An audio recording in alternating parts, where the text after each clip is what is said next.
Video na ito ay ituturo ko po sa inyo kung paano po ako nag-start at paano po ako nakapag-provide ng mga gamit na ngayon po ay nakakapag-cater na po ako ng malaking event. Yun po. At sana po ay subscribe niyo po ang aking channel at sana po ay masuportahan niyo po ako sa aking first vlog na ito. At okay, let's start na po. Kung saan po ako nag-start? Ako po si Maudigno. Ako po ay dito po sa Calapan City, Oriental, Mindoro. Bali, ako po ay nagki-cater. Marami na po akong nakiteran dito sa Calapan area. At meron din po sa ibang lugar dito po sa Oriental, Mindoro.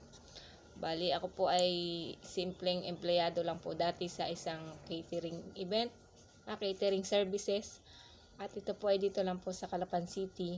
Ito po ay sa Benchus Garden Hotel and Restaurant. Ako po dati ay isang room attendant. Then ako po ay dahil may